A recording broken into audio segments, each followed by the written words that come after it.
Hi there, Brittany here from By Brittany Goldwyn. I post videos about plants and projects, and today we are going to be covering some of my favorite things that I've invested in to make my life easier and better when I'm working in the garden. So we're going to cover 15 things total. 5 at the under $10 price point, then get a little bit more expensive to 5 more at the under $20 price point, and then the last 5 will be at the under $40 price point. So there's really something for everyone in this video. You can buy some of these things online. Some of these I would recommend buying locally. It really just depends on where you're at. So we'll get started with the cheapest first right now.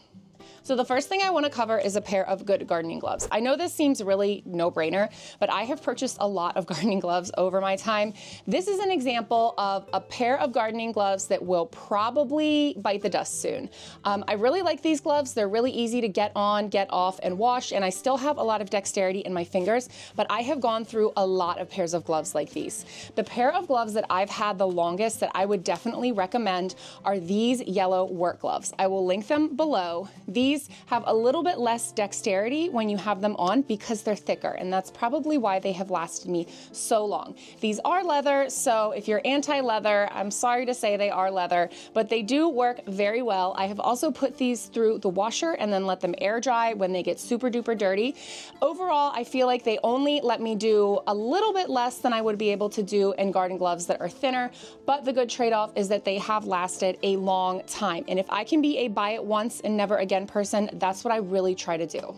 The second item is this Fiskars brand seed planting trowel. So I'm very familiar with the Fiskars brand, but they also have a lot of really great gardening products.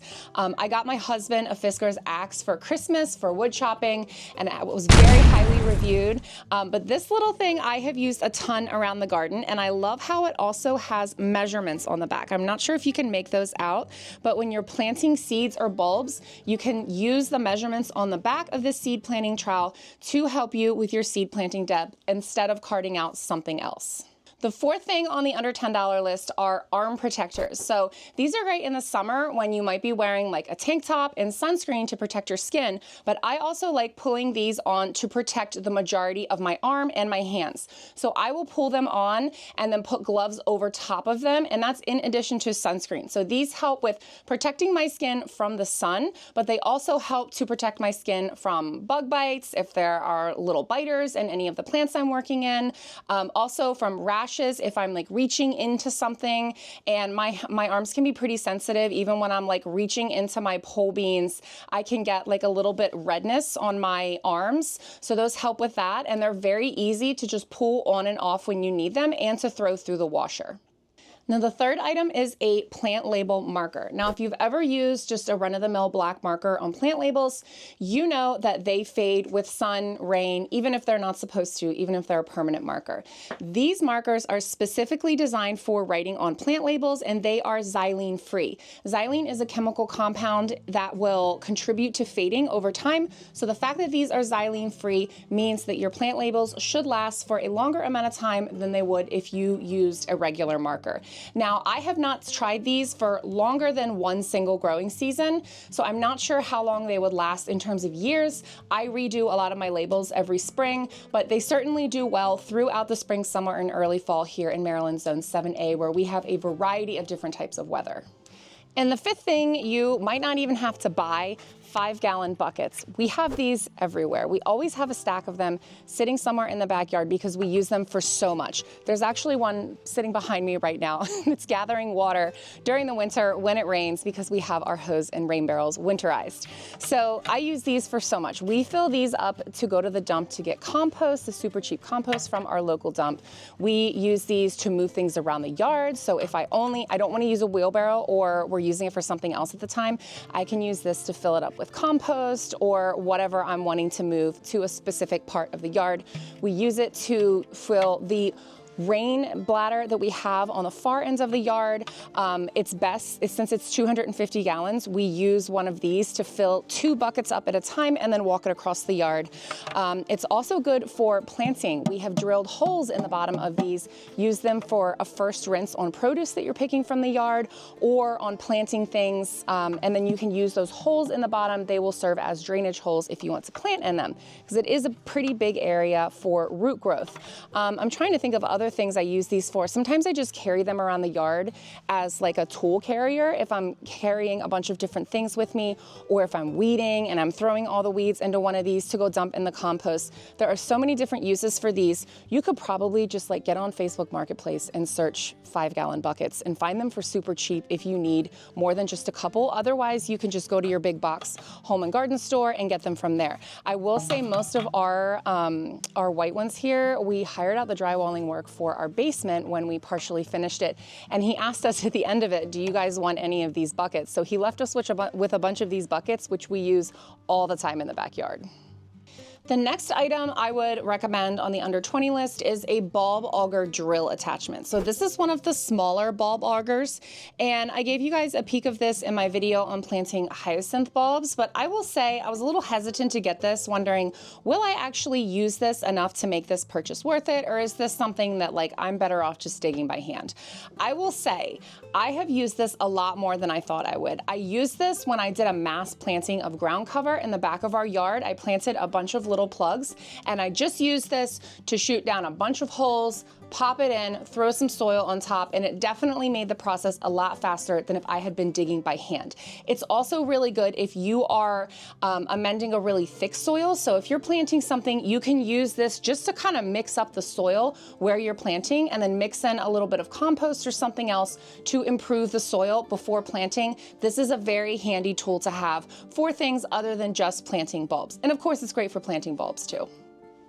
The next thing is a Hori-hori knife. So my husband actually just got me this one for Christmas, so I haven't even used it yet, but I had a cheaper knockoff version of this beforehand that bit the dust, so I am well aware of how nice of a tool this is to have in the garden. So this is a traditional Japanese gardening trowel, and you can see when you look at it, much like the seed planting trowel I showed you earlier, it has measurements on it that are helpful for seed planting depth. It also looks a little bit more like a knife than it does a trowel. And that is really good actually, because you can use it as a trowel for planting and it has a very sharp end, but it's also really great for digging out weeds and getting the taproot, because if you're pulling weeds and you're not getting out the taproot, it's just going to spring right back up in a couple days. So this is a really good tool for that. It's also great for harvesting because it has this serrated edge that you can use like a saw to cut things off, either if you're harvesting or if you're cutting something down that's smaller that you don't need like a hacksaw or a traditional saw for. This can be very helpful. So those are only some of the uses for this one tool. If I can have a tool that does a lot of things and not have to have multiple tools, I really like that. It's one less thing I have to carry around the yard when I'm working in the garden, and it's one less thing I have to store. The next item I'm going to show you guys is in the back of our yard. I have some big bins, they're called geo bins, and we use them to make leaf compost, and we put yard waste in them. So we have 3 of these bins that we keep in the back of the yard so that we can easily pile things up. The one behind me right here, that has all leaves in it. The one in the middle has a mixture of leaves and yard waste on the bottom. And then the first one has mostly yard waste with a layer of leaves on the top. So I love these because, yes, truly, you could just do your own pile. You could use pallets or something like that to make these enclosures for leaves and yard waste. But these are surprisingly stable. It's a flexible plastic-like material, and it's got plenty of holes for aeration down the sides all around. So it really helps speed up the process of breaking down the organic matter when you are composting it. All we really do is, it's kind of hard to mix up the compost in here, so we will just take a shovel and kind of just like dig around in here as much as we can, transferring from one to the other, and then pour on a little bit of water and maybe add a little bit of organic matter if we remember and if it hasn't rained lately. So these are just a super handy way to store in a neat way all of your yard waste and leaves to make your own leaf compost and any sort of compost you want to make in your backyard. Highly recommend these for smaller spaces where you don't have a dedicated area of your yard where you can just make a gnarly compost pile. Now this one is not very cute. It is not very cute. It does not look very cool, but I really don't care when I wear it. I want to be protected from the sun when I am gardening. So this is my gardening hat that my husband always makes fun of me for wearing. I usually wear this in the spring, summer, and early fall. It's the winter right now, so I don't really need to be wearing this level of sun protection. But you can see what this does is it's very breathable at the top. It covers my face, it blocks my eyes, and then it also has a neck flap. So this is in addition to sunscreen when I'm gardening, of course. Always wear sunscreen and then cover what you can as well.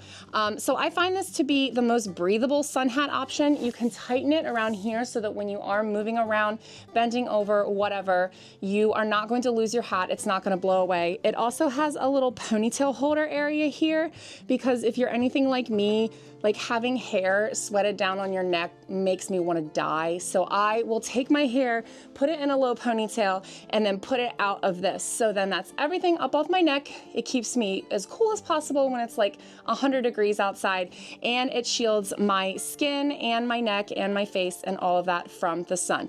So yes, I do not look very cute when I'm out in the garden wearing this, but I don't really care because protecting my skin is my #1 priority when I'm gardening. And if you like this type of content and you want to see more from me, please make sure to hit the subscribe button and like the video. It really does go a long way in helping our content be shown to more people, and you'll make sure to see all of my new videos about plants and projects in the future. Another item that I definitely think is worth investing in is a little kit to turn your garden into a hoop house. So a hoop house is basically just adding a topper to your garden so that you can expand your growing season either a couple more weeks on the back end in the fall or start a little bit earlier in the spring. You can turn any garden into a hoop house. It's great for raised beds, but you can also do a grow tunnel for in-ground garden beds. You can make them large enough so that you can walk through them, but I like to keep them small enough here on these raised beds so that I can peek up underneath the frost cloth or the plastic sheeting that I have over top of it to see what's growing. So I like the fact that they are highly customizable. So for these beds, I'm only using 5 of the green sticks that came in my kit and 4 of the connectors. I'm going to do 1 on each side here, and then I'm going to do one final one in the middle for extra stability. But for these beds back here that I have as hoop houses, these are deeper beds and I wanted them to be a little bit taller. So I used 6 little pole pieces and 5 connectors. So the kit is very customizable. You can use it to easily change the shape and size of your hoop houses. And then at the end of the season, you can just disassemble them all. The little pieces here are easily removable. See, it's just little pieces and sticks so that you can clean them off and store them for next year. Now, these are also good for protecting things from pests. So you can't really see here, but I can definitely see that I've had like a bunny or a squirrel or something digging some holes in here. So if I only wanted light protection, I could use a frost cloth to cover this up that would still allow sun and rain to get through for this spinach that I have growing here that I put in the fall and I'm just kind of letting slowly grow over the winter. But I've still got little things digging in here, trying to get a bite to eat. And if I wanted some additional protection, I could put some frost or some clear plastic sheeting up. So for these, I'm trying an experiment to see if I can germinate some cool weather crops in the middle of the winter. So I have a layer of frost cloth and then another layer of 6mm plastic sheeting over top of it to help create a bit more of a greenhouse effect inside of the hoop house. And then of course, these are also useful in the summer if you wanted to cover things that are very vulnerable to pests. So for example, squash, very vulnerable to a number of pests. I don't even grow squash because it takes up a lot of space and because you have to be very vigilant about pests with it. You could use a hoop house structure and a very lightweight cloth over top to prevent insects, use some insect netting to prevent insects from getting to your crops. So really there are year-round uses for these, all different growing seasons. I highly recommend them for your growing needs in your garden. Another great thing to invest in if you're going to be doing a lot of seed saving, either for your own seeds or for year-to-year seeds, is some sort of seed saving organizer. Now I have this in the under $40 category because I like the bigger organizer. The one that I have to show you right here is the smaller of the two I have. This is my smaller one that I use specifically for flower seeds, and then I have the bigger one that I use for like vegetable crop seeds and things like that. So I would recommend the bigger one. I got the smaller one first, I filled it up really fast, and then I ended up buying the bigger one and deciding to split the purposes of the two seed organizers so that I could keep things even more organized. But these are awesome because you can just put the seeds in a little vial, and then you put a number on the top. I mean, you could label the top if you wanted to, but I prefer to put a number on the top. And then I have a seed spreadsheet that I maintain in Google Docs so that if I run out of something, I can just easily revise it on there without having to relabel the top. I can also put any notes in the seed organizer about maybe where I've planted something, where I bought the seeds from, if it's something I saved myself or got from someone else, what year I saved the seeds, since not all seeds are viable for the same number of years after they are saved. It's just a really handy tool to keep you organized if you are going to be getting into more seed saving. Now, the little pockets in the seed briefcase are completely airtight, so before saving your seeds, make sure they are completely dry. I have never had any issues with mold growth on any of my seeds in these, just because if it's something I'm saving myself or something that I'm not sure if it's completely dry, I set it out on a paper towel in a windowsill for a couple days before I put it in the airtight containers.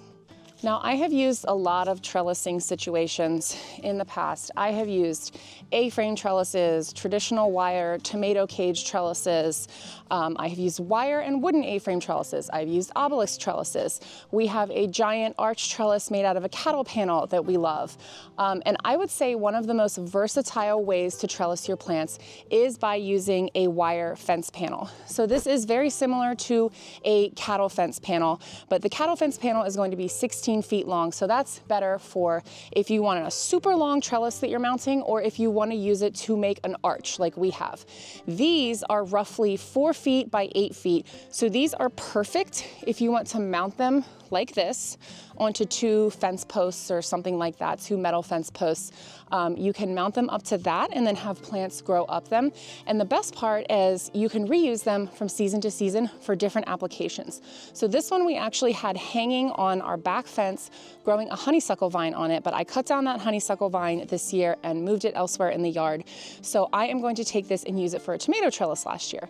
We also have another one of these that we have moved around to different spots in the yard, growing moonflower vines on, green beans on, all sorts of stuff. So they stand the test of time. They don't break nearly as easily as other trellises do because they're fence panels, and they are pretty affordable. So if you buy one, it is large. It will give you a lot of growing space for the price you're paying, and you can reuse it year after year. So if you're looking for a trellising idea that will last, I highly recommend the fence panels that are 8 feet long and roughly 4 feet wide.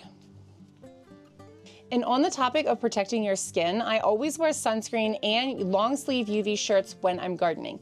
That can be a little bit more challenging in the summer when you especially need to be wearing them, but I do try and do the majority of my gardening on the earlier or later ends. And honestly, even if it's the middle of the day, I will still wear one of these with a pair of shorts just because I want to protect that top area of my body. And they're very lightweight. I found these to be the best in terms of being breathable and lightweight while still having those protective qualities. You can pull them all the way down over the tops of your hands. They work great if you want to double up with some of those pull-up arm protectors. You can wear them great with gloves, and then they also wash really well. I will obviously wear one of these and wash it after every time wearing it because they just get completely soaked through with sweat and very, very dirty.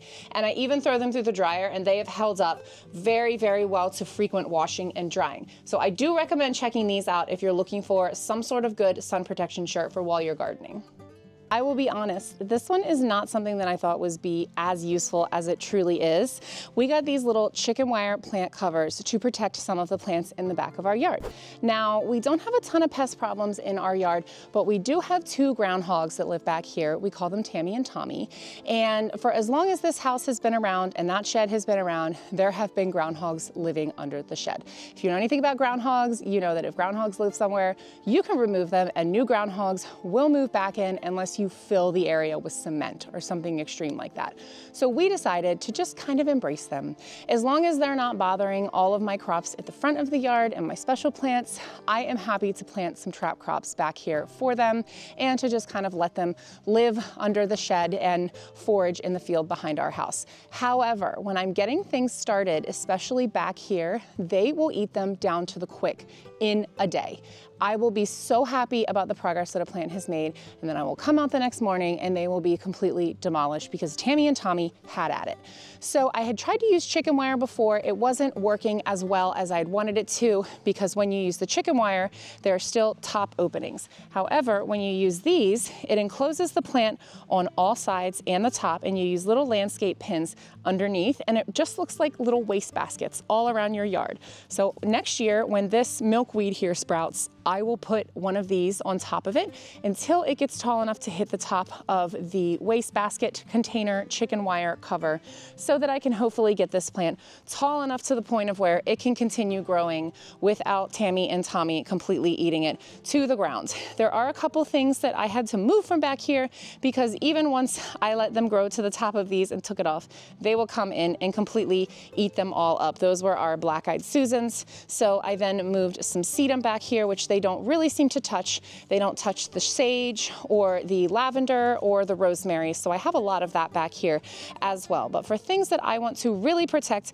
I use these little covers. And these are also handy if you have small little seedlings in a raised bed or in-ground garden that you want to protect from something like a bunny or a squirrel or any of the things that are going to be playing around in your garden. When those seedlings are young and tender and delicious and they want to eat them all, you can pop one of these on and protect it. Now for the last and most expensive item I have recommended, coming in at just under $40, the Blue Planet Nutrients Liquid Seaweed Kelp Supplement for plants. So I chose this for a couple of reasons. One, I don't do a lot of fertilizing, and I like to have like one thing that I give to everything because I'm a little bit lazy when it comes to fertilizing. So I got this because I had a friend who's big into gardening recommend using a kelp supplement for your plants. Then I found this online and I was reading the reviews, and one of the reviews said, if you want 10-foot tomato plants, buy this. I am not kidding you when I say last summer was the first time I have used this. The tomatoes were insane. We have more tomatoes than we knew what to do with. The plants, my indeterminate plants, indeterminate tomato plants, are ones that keep growing and growing. They don't stop at a certain size. They really did just keep growing and growing. This year, I need a better trellising situation because I felt like we were having crops go to waste with our tomatoes because we did not have enough space for them to grow up. So I highly recommend this. Also, my dad swears by the fact that the pond scum he takes out of their ponds and puts on plants, those are the ones that do the best. So I look at this as kind of my pond scum fertilizer because our pond does not create enough scum to fertilize my entire yard. So I use this in addition to the Fox Farm Grow Big fertilizer, which I also really like. I use this on every single thing in my garden. Newly planted perennials, trees, anything that I think would benefit from a boost in nutrients, I put a little bit of liquid seaweed in. Now, it can be a little bit difficult to measure when it's in something this large, so I actually saved an old glass water bottle and I put some in here. So this is what it looks like. And then there's a little cup that just fell off, a little measuring cup that I can keep this handy, pour a little bit in and put it in the watering can because you only do need a little bit of this stuff. It goes a long way. I'd say I'm probably about down to here in my jug, and this will get me through a whole nother growing season. So $40 may seem a little bit cheap, a little bit opposite expensive, but it ends up being pretty cheap because it's highly concentrated and a little bit does truly go a long way. All right, and that wraps up my list of 15 things that I have found very useful while gardening. Hopefully there's something in here that you don't have and that you could find useful. Again, lots of different price points based on what you have to invest and what you're looking to add to your arsenal of gardening supplies. If you have any questions about any of these or you have anything you recommend, please feel free to drop it in the comments. Until next time, happy planting.